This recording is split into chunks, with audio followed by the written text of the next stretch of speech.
compress the comments here. Okay, so let's see. I start out with, I talk about like it's an intermediate process, and I keeps condensing this.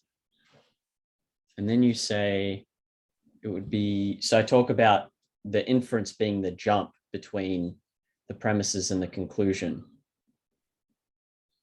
And then you said it makes more sense to think of it as moving from some set of premises to a conclusion. This could involve going from particulars to generalization, or generalizations to particulars.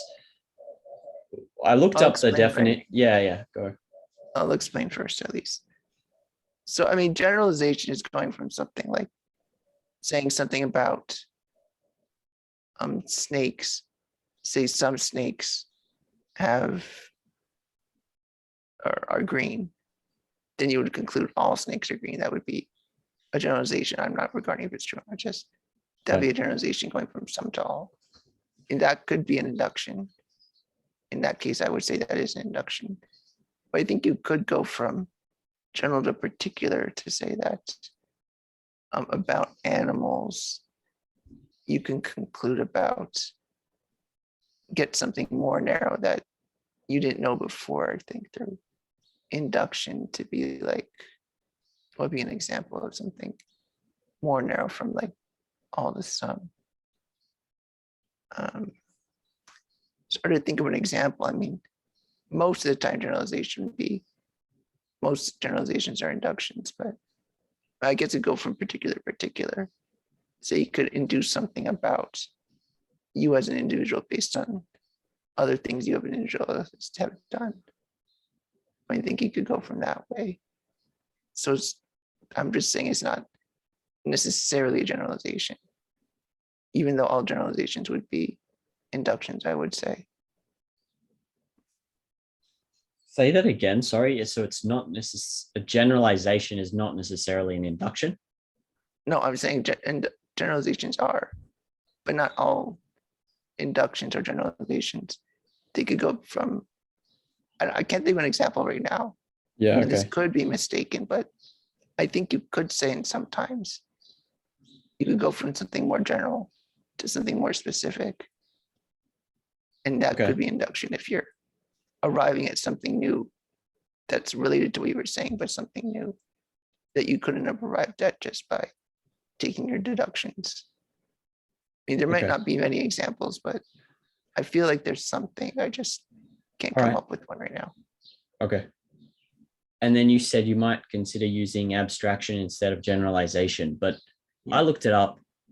I thought I had a good idea, so I didn't use the dictionary, but I looked it up and it's pretty similar. Like abstraction versus generalization seems basically the same thing. Or I would just say abstraction is broader, because it might include like concept formation and that kind of thing. So that's why I didn't use it, because I was trying to distinguish specifically between that process of going from a bunch of particulars to creating some general law or getting to some knowledge about a whole class of things versus say, identifying how the general law applies to a specific instance of something. That's why I didn't use abstraction, because that's what I thought it was. Yeah, I think that's fair enough. Yeah, I think maybe I'm making a specific kind of distinction I don't think is relevant for you. Right. I think you do have the right idea. Just be careful not to assume that the only inductions are generalizations.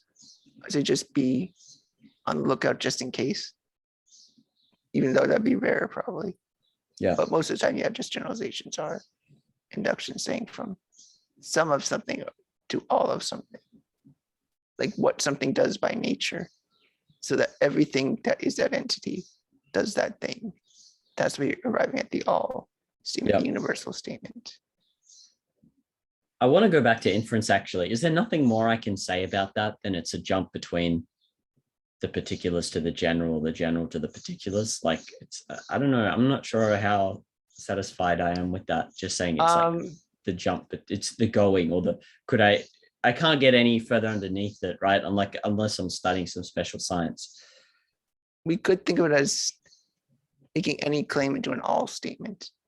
It's a universal statement that all members of this class do X or are X. Yeah. I think arriving at that would be an induction, I think. at least in the Okay. terms we're thinking of, and the way that Peacock seems to try to use it. I mean, Rand Right. doesn't really doesn't use the term induction. Peacock does, but she's fine with it because she was at the lectures he gave where he uses those terms, but so just the way Peacock uses it, he definitely means reaching the universal statement Right. or the all statement about something. Okay. But then also going from the general to the particular, right? Like in a deduction, you infer, Usually would be, Socrates' mortality. Okay. yeah, usually would be. Let's see.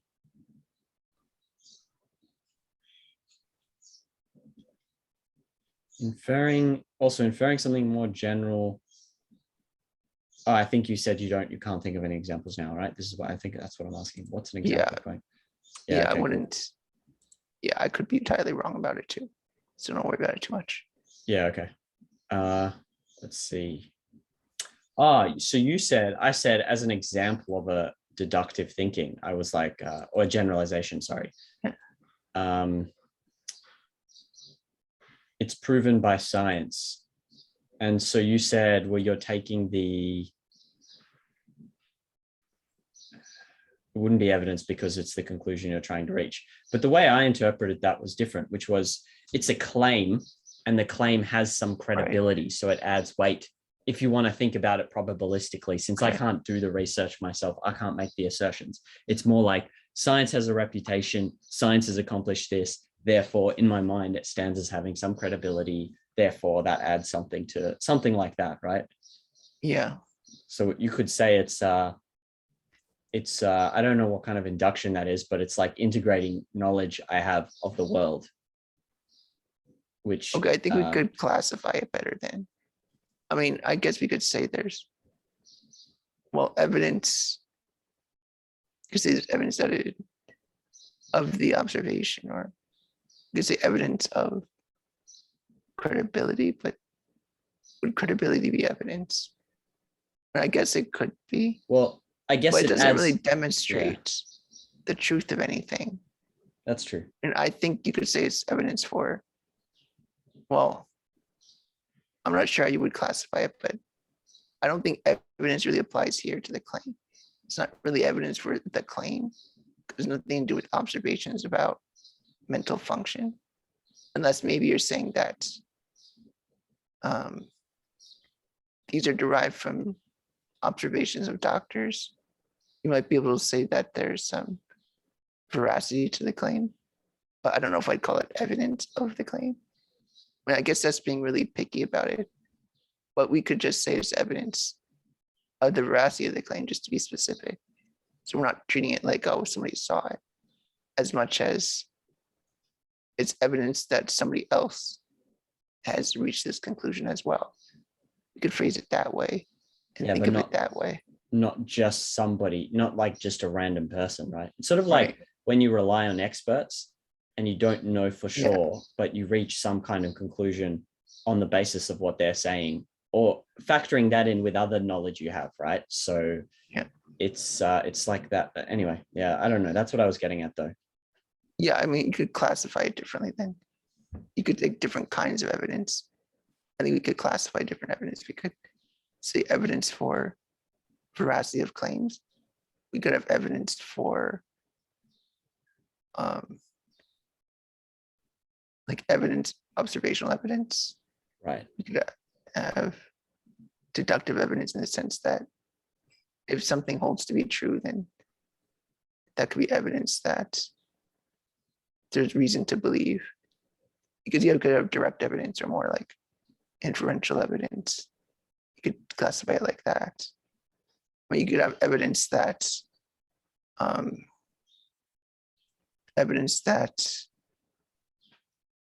what am I thinking of? I'm trying to think of an example. Indirect evidence, like it's not through observation. Yeah. Well, let's say observing that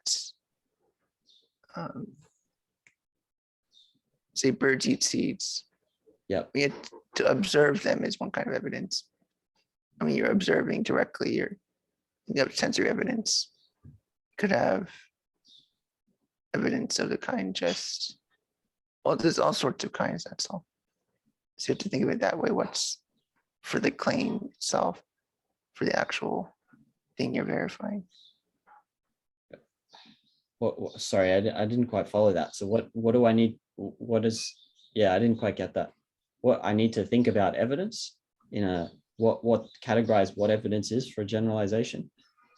Well, it helps to know what things you're considering to be evidence. Right, okay. I mean, Have criteria for evidence. yes, you need criteria for sure. What would What did- qualify as something true rather than imagination or merely and merely a deduction? What did you say here about Aristotle's formal system of logic, and what does that have to do with inferring that all men need sleep? Oh, that's a syllogism, basically. What you've done here is basically a syllogism. Ah, okay. Yeah, that's what That's I all was I'm trying to saying. break it down that way. Yeah. Yes. This one Yeah, was which pretty bad, is, actually. Oh, yeah, go on, sorry. yeah, so it's valid there. You have a valid conclusion. Yeah, this Okay. could be a type of induction, I think, because you're both taking something you observed to reach something more general, and you're also making sure they fit together necessarily. There's not a spurious connection. Right. Yeah, it's not a good, the way I wrote this isn't good. I could reformat it differently, but it could be something like, you then, what you observe, you're a kid at school, you observe you're not good at sports, and then you take on the generalization of sports are things you're either naturally good at or not, therefore you shouldn't try. Something like that, right? That would be more of a, but the way I wrote this, I don't think it was that great.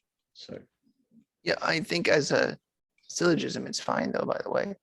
I'm just pointing out to you that although inductively a lot may be missing, as a syllogism, it works. I mean, it's not invalid logically.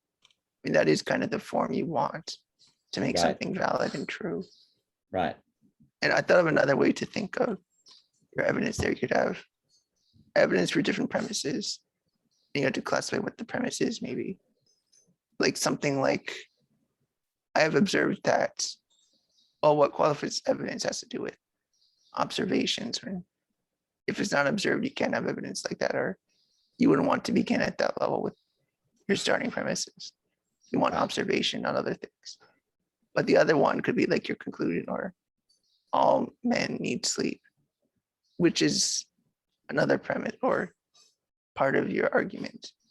And it could be evidence for that. As I mean, one is that the conclusion follows, and another evidence that is true is that other people have gone through this process and reached that claim. But knowledgeable people have reached that claim. So you could say that's evidence too, and not because you observed it, but that other people have gone through the same process Yeah, okay. and then reached the same conclusion. All right, so maybe it's not a process of generalization, but it's just something else if you say it's indirect evidence of like one of these things. Yeah.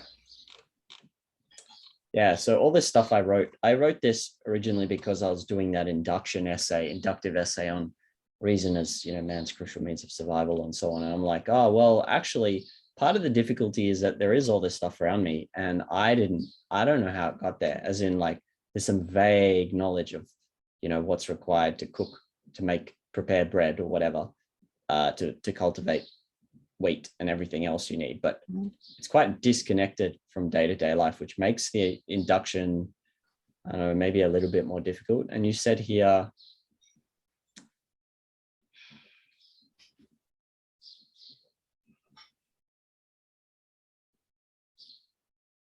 basically what I got from what you said is actually maybe the way to do an induction then is you've got to do some kind of research in the field. Like you've got to ask questions and you might not have the answer. Like you've got to ask, for example, how is bread made? And then you've got to research it. And then from that research, you can then write something. But without it, it is possible to be in a state where I don't know if you can have good examples.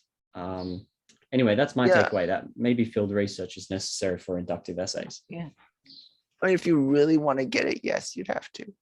If you Right. really want to induce bread making, then yeah, you could just got to make a piece of bread.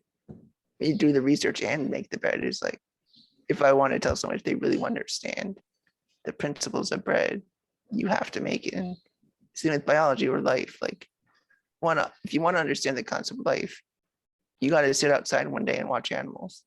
You just have to. That's part of it. And same with other things like that. If you want to know the principles of writing, you just got to write, or whatever field it is. Sometimes you got to do it to get that evidence in the first place, the ground evidence, the perceptual evidence. It seems like it might be necessary with the inductive essays as well, because if you want good examples, like I could go to a crappy, and some of the examples I gave, I think are pretty crappy in the sense that they're just so derivative. Like, yeah. do you know how to put a piece of bread in the toaster? That's like, versus how does man even get bread in the first place? Like, yeah, the latter is way better, right, for an induction. And so you might need to research yes. that. Yes. And that's why I think induction's harder, because it's more hands-on, but Yeah. that means there's many more exceptions. Like, well, how do I know in this case it's different? Or this Right. is different, this, and so on. Right. I don't even know sometimes where even to begin looking, like the induction on egoism, which I'll redo, but the amount, the magnitude of the difference between what I looked at and what he looked at is enormous. So it's, yeah, I don't know. It's just really hard. That's all I can say. Okay, let me go to. It's almost like the art of finding examples in reality. That's kind of what induction feels like. Yeah. You just got to keep finding them over and over and over. And then eventually Yeah. it just, you put them together and it makes sense. Yeah, I mean, if to you know think where to about it, look. Yeah. Yeah, guidance helps, of course. I mean, I think Peacock definitely helps with that, but I think part of it is just knowing the subject and just interacting with it in the best way you can, whatever that subject might be. Then you'll like understand it in the most deepest way. Right. Okay, let's go to some aphorisms. Yeah. Pity for all would be hardness and tyranny toward you, my dear neighbor. I assume this has something to do with Christianity and how pity for all inevitably ends up with people being burnt at the stake, something like that.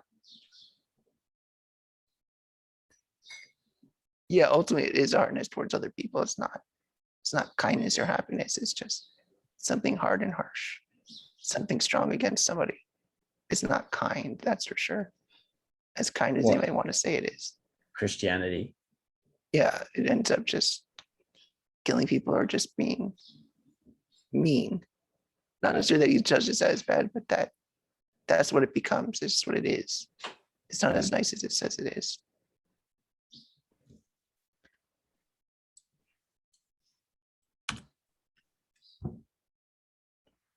When the house burns, instinct. Okay, when the house burns, one forgets even lunch. Yes, but one eats it later in the ashes. That's I don't really get it. Me neither. Yeah, I don't get that one. I feel like it's when I don't get it, I sometimes just wonder if it's a translation issue, because it's hard to translate jokes, and that's definitely a joke of some kind.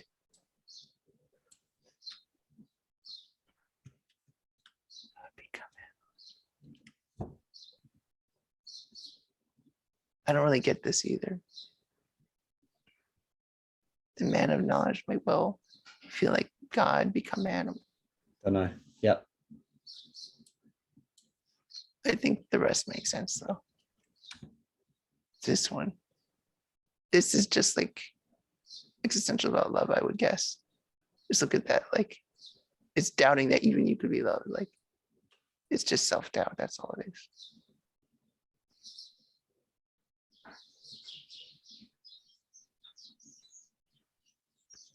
Right. This is just like a self. Yeah. This is kind of a standard self. How can you love someone else if you can't love yourself? That kind of like all that stuff. I guess this is just more this is older. Today you hear Right. this kind of thing all the time. But he's being pessimistic. Right. Yeah. Can they even love? No way. Just not even, no one should love this. He's down on himself.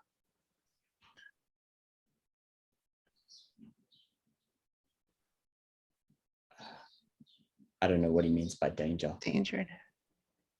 Redounds to my best.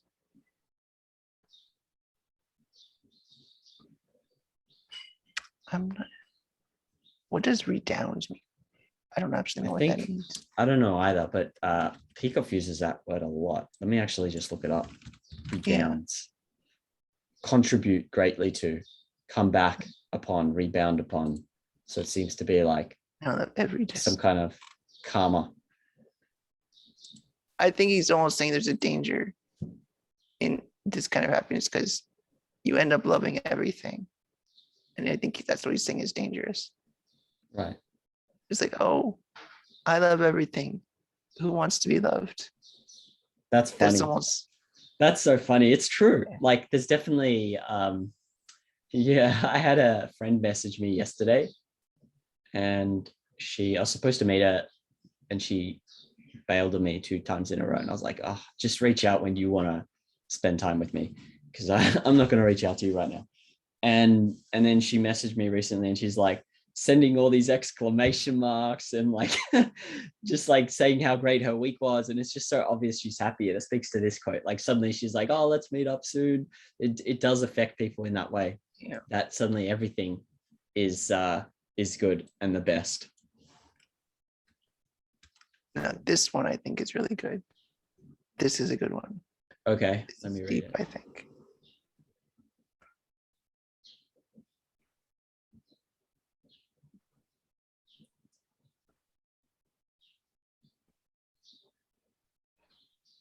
I don't know. I don't get it. So the Christians, if they did actually believe in what Christianity was, they would be burning everyone. But because they don't feel anything, they don't burn anyone. Something like that. I have no idea what he's talking about. Well, imagine you're Nietzsche. Like, what would love be? It'd be something that acts, something that does. Like, it's a power in a way. That needs that power to do something. Yeah. And in a way, he's saying that, well, Christians' power to love is actually weak. It doesn't actually affect people in the way love really should or could. It does nothing. Right. Like it's impotent because, well, it's a slave morality. It's weak. It doesn't truly love.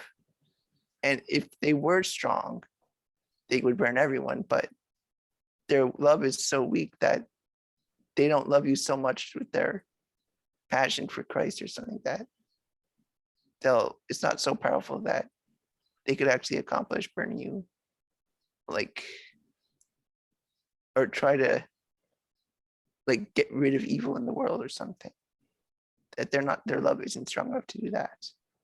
Right. So they're impotent in a way.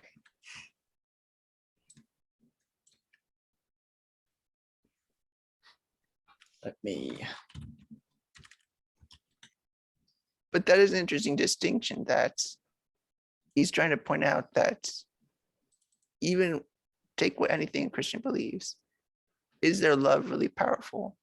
Can it really transform the world? And if it can't, then whatever they do, it's not like the love matters or does anything or does anything for life.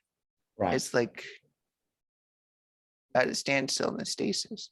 It accomplishes nothing for life or against life. It's just empty and nothing. But do Christians even have, like, I guess I don't have enough context for Christianity, but do they even love mankind? Like what is he trying to get at? I get that he's saying that actual love is powerful. And so when Christians are impotent in their apparent love, but what is it in Christianity that, do they actually say love mankind or something like that? Well, love your neighbor, something like that, right? Yeah. Love your neighbor like you do your brother or something to that effect. Okay. Let's, I will go to the other induction that we can come back. Yeah.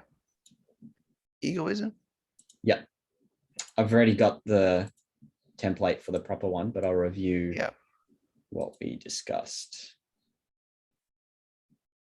So here I was talking about I was trying to figure out life, as in like life as a standard, which is totally wrong, by the way, after I listened to this lecture. But I said, at first I thought I was like confused of why you must pick it. And then I said, no, you don't, it's not that you must, it's just if you do, then something follows. But there's that basic alternative choice.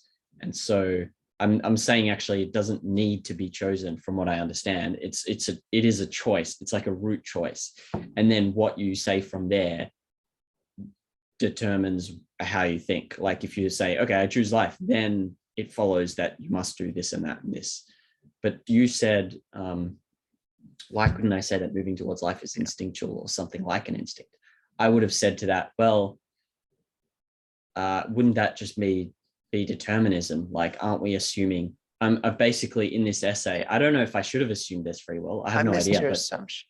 Yeah, okay. I missed your assumption. I mean, I think that's the reasonable assumption. I mean, you can't always start with every single thing open, otherwise you'll never figure anything out.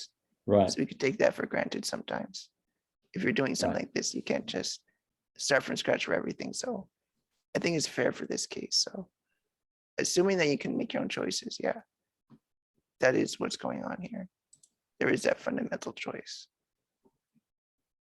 And then you said, I don't see where it's being assumed. This is all really crappy reasoning, but basically what I was thinking here was, like, well, if I have to start somewhere, then I'm concerned with people who are choosing to live, right? And so I'm concerned, I'm assuming, otherwise, like, why am I even thinking about any of this? What different, if someone hasn't chosen to live, why even think about egoism? Why think about altruism? Who cares? But so then I thought, okay, maybe I have to build in the assumption that man has chosen, this man that we're discussing, whether the egoism is a good principle or not. This man has chosen to live, like, as an assumption, which it also turns out to be completely wrong and doesn't make any sense at all. But that's what I was thinking when I wrote this. I think I misunderstood what you mean assume he has chosen life. If for what purpose do you mean assume? You mean assuming as a premise? Yeah, as a premise. As a premise for the whole essay. Like I thought, okay, well, how can I get anywhere if I don't assume that we're speaking of someone who's chosen life?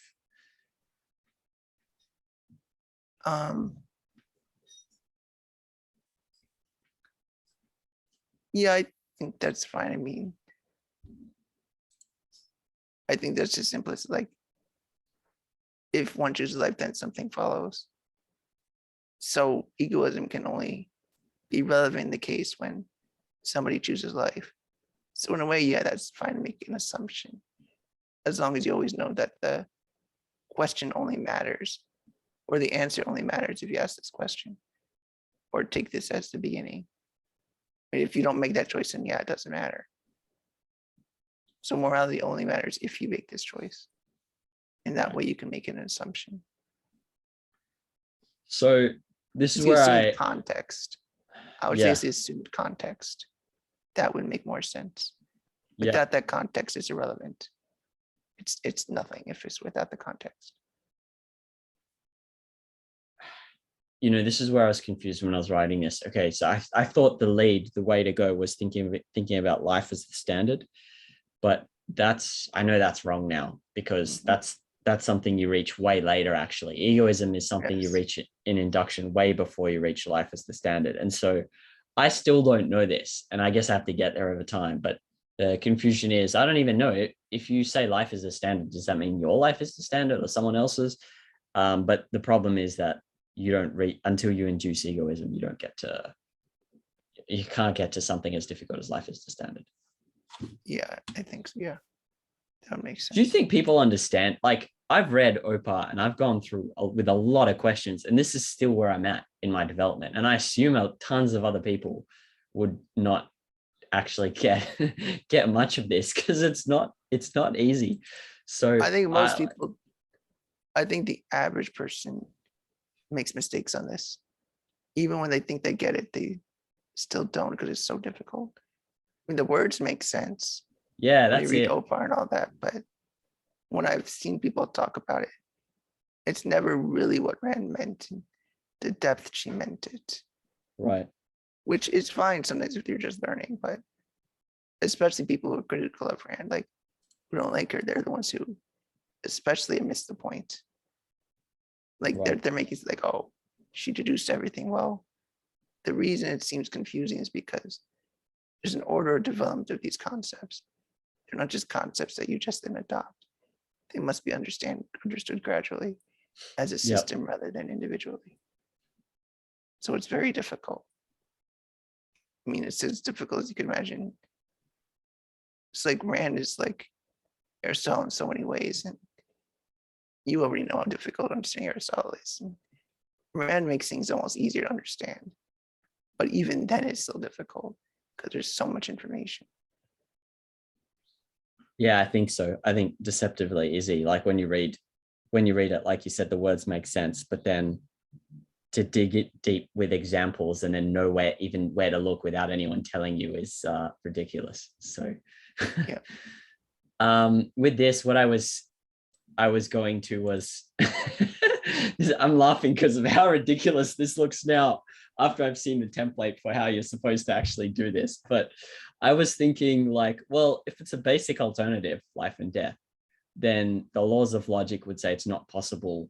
If it's the only alternative available to you, then that would say it's either or, right? There's that either or Right. from Aristotle. But then I Yeah. still like, well, how do I actually show this? Surely there's got to be a neutral action. Like, I don't know. That's a side issue because it doesn't have anything at all to do with the induction, it turns out. But I'm just curious, do you know, how would I even, I don't know. I struggled with this a few months back. I was like, surely there's got to be alternative, some middle thing. But I guess would the key be to induce the fact that there is only a basic alternative and induce it to your satisfaction with tons of examples? And then from that, just go using the laws of logic, I can infer that there's either something is for my life or against it. Yeah. I mean, you could start by thinking, well, first, can you think of any examples of something in between life and death? I mean, that's where you would start. Even if you think it'd be Yeah. easy, like, oh, I easily just Yeah, I this could. whole thing. Yeah. Yeah. Well, what's an example then?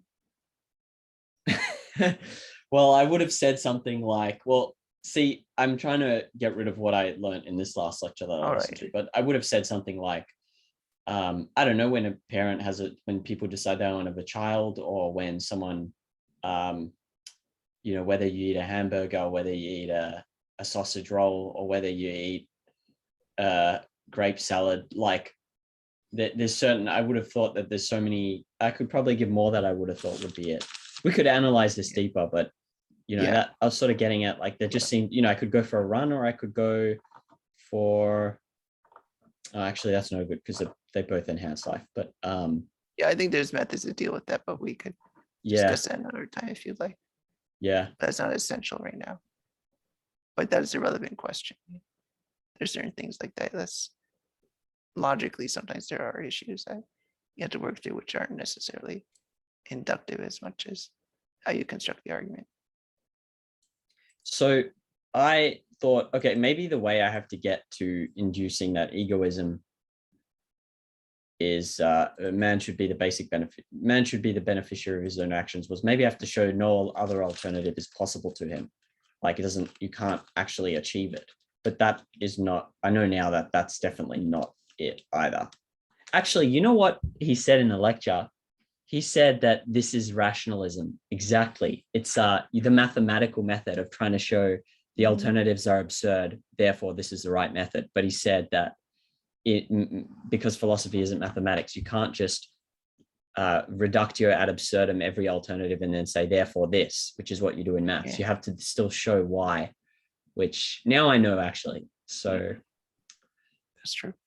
Yeah, okay. So that's where I went wrong with that. So I was trying to do a reductio ad absurdum. That didn't work either. And then this whole write-up was me just writing up dead ends. I think I spent like 2 hours or something just trying to figure this out. And I had no clue how to do it. I think you made many of the common mistakes. So it's good to recognize those, I think. And I think all Yeah, these mistakes are common. I've right, seen all these before. That's why I could respond to most of them. Because right. okay. All right, let me see what I did here. Uh, So you didn't understand this? no, so what I was getting at here was, okay, so if we're saying what's the proper, how should man properly live? It means there's some standard. So I was trying to identify, how do we get to that standard? Is it that we first get to life as the standard and then we go, okay, life is the standard implies that you must be egoist, but I know this in advance, not through getting there for myself, but yeah, that it's the other way around. But that's what I was trying to get at here. That I thought Yeah. maybe I have to get to life as the standard first, and then I Yes. show that it's egoism. But see, when Yes. you're trapped in this, I feel like when I'm trapped in this and I have no guidance, it's like a word game. I have no idea. You don't even know where to begin. You're like, all right, maybe you have to show life as the standard. And then after you do that, you then induce egoism. But like Oh, when I'm stuck in this thought process, when I was stuck, I didn't even know where the hell to go, like where even to begin to think about this. And you can see me go in dead ends. well, one thing is to go more concrete. Like if it's like if you're stuck, but life as a standard, which is pretty abstract, can you get more concrete than that?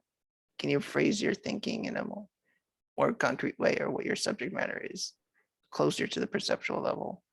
So one way to go more concrete is to say, well, what about particular lives? What does it mean to live, or what does it, how do I live, or just what, even as in, how do I live my own life even? Or how does a life live? Something Right. more specific than life as a concept, because you can't even reach that concept without working with what it's made out of, or something more particular, or particular lives. What you can say about particular lives is one thing, but you reach a conclusion about all lives, or something like that, which is what life as a standard is. It's not just you, but all human lives, and So things like that. where would you go to from here? Would you just start making observations about what men do, or like, because if I'm here's the difficulty, right? I'm just thinking this now. Yeah. Like if I'm stuck in this induction and I'm like, all right, well, where do I look in reality? Like there's a million different things I can look at, like if I'm saying, Yeah. look at men's lives, what does that even mean? Where do I look? What do I look at? Like you just, yeah, I think that's the difficulty, because you've got to you get stuck, and then I go into all these I'm trying to play with these words. But if I look out into reality, the danger is I don't know where the hell to look, because there's a million things to look at. Yeah. Yeah. I mean, the subject is life. So one thing you could do is, well, look at a life. Right. What does it do? And Right. define Okay. life and things like that. See what lives do. You can say, well, what do lives go towards? Do they go towards anything? Is one particular life different from another? Or how do lives differ from each other? Yeah. And eventually you can reach the point like, well, what do all lives have in common? Then you could reach standards of life, or standards of why people choose things. Right. Or you could look at values. Why do people hold values? Or what is a value? Who holds values? Or what holds values? Then you could look at, well, what's in common about a value? What makes a value real as opposed to apparent? Yep. Are there fake values or real values? Are there no such thing as values? Or things like that. You want to ask something more particular than life. You want to get more narrow, more concrete, less abstract. Okay. So I guess next time I'll try go on some kind of detour of concretes, even if it doesn't necessarily mean I'm figuring it out right away. Just start writing about things I'm observing that are somewhat related to the topic. And then hopefully I'll see what happens when I do that next time. Yeah. Or at least you could find a more narrow category. Like if you want to learn about animals, suddenly it's just too difficult to talk about animals as a whole. So you might just start studying birds instead. Yeah. Because that's more narrow, and you're not going to be stuck as much. Or just humans first, right? Yes. Humans, and then if I get some traction on that, then I can focus in on other species. Yes. Which is, I see why you start mentioning animals next. But that's kind of what I'm saying here, that I'll let you talk to it so we get through this to So I Oh see yeah, what you're you can see. I thought like, all right, this is not going anywhere. I've been here for too long, and I have no clue what the hell's going on. So I must need to be making some kind of observations to get through this impasse. And so then I started getting more confused because, like you pointed out, I just started looking at animals and I tried to figure out like, oh, are they egoists or are they altruists? And I got nowhere again. Like I'm laughing now because I know what the template is based on the lecture, Yeah. but looking at it, it's like I had no idea. Yeah. So you were trying to say, don't maybe look at something simpler at first, right? Begin by looking at men Yeah. and then expanding later. Yeah, you don't want to go talking about think about the species and then use animals, the genus, to make Yeah. conclusions about the species. That's Yeah. how you could tell you were doing something wrong. And just by that reason, you could tell it was wrong. I mean, that's Right. how you could identify it rather. Okay. You want to Sorry, stay because within this, yes, either sorry, stay in the continue. same genus or Yeah. same species, but don't swap them. If you mix them up, it gets confusing Right. So and you make to errors. proceed, if I wanted to proceed again without knowing what I know now based on the template, it would be something like I just ask myself questions about humans, like what do they do? Like what kind of things do they act for? And this may take ages because I won't know exactly where to go right Yeah. away, but just stick with humans until I get some traction. I feel like I've got some direction. Yes, you have some material to work with. And you can go back and forth between, as Peacock mentions, like in Abstraction through, oh yeah, LTI still. You has an oscillation between the conclusion and the premises, I think. Right. So it's fine to go back and forth, get some observations, then maybe do something abstract and go back again to the observations. See what you can do that way. Then it should start to cohere and solidify. Yeah. All right, I got it. And yeah, here's you pointing out that like I'm just getting stuck with this on animals. All right. Yeah. Well, I'm curious to see, as I keep going through it, like if I do make improvement. I did pick up that reductio ad absurdum thing, which now I actually committed that error, which is good. I do like working on it in detail before listening to the next one because then I make a lot of really bad mistakes and it's easier to learn from them when I make the mistakes. Yeah, I think that's the way to do it. Yeah. It's yeah, it's good. It's I'm liking this because it's because I'm so off in my thinking that it's like it seems like a good place to be good thing to be working on. All right, why don't we wrap up with the rest, Sure. more aphorisms? PF Rouse. What's that? PF Rouse? I don't know, I'm going to look it up. Yeah. Sounds like some Christian thing. There's just all these bands that call themselves PF Rouse. It's a Latin saying meaning pious fraud. Oh. Pious or small lie. Small lie. Okay, there's all these bands like that. Okay, cool.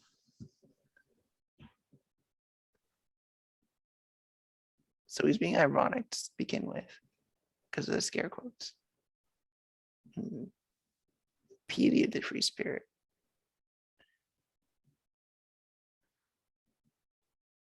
So clearly he's comparing the religious person to the free spirit, the new philosopher. Right. So that's a juxtaposition for effect. So he's talking about like the immorality of the Christian versus the morality of a free spirit, but in scare quotes because the free spirit's doing what is within their power and instinct and desire and things like that. But the other person's committing something immoral and that offends the free spirit. Why would you want a little fraud like that? Because something like that. What did you call it? Scare quotes? Yeah, the piety. Why do you call them? Piety. What's this? Oh, what is a scare quote? Oh, I thought it was counter because it's very American. Maybe it is. I just don't know it. Yeah, it's like making something saying it ironically, making fun of it in a way, saying the opposite of what you mean. Sarcasm, really. In music, the passions enjoy themselves. I don't think there's Okay, that's kind of why does he put that in there? It's not that interesting at all. Like there's some of them that just seem to me just seem daft. Yeah, I don't know why I had that one. Okay, let me. Yeah, these are the long ones.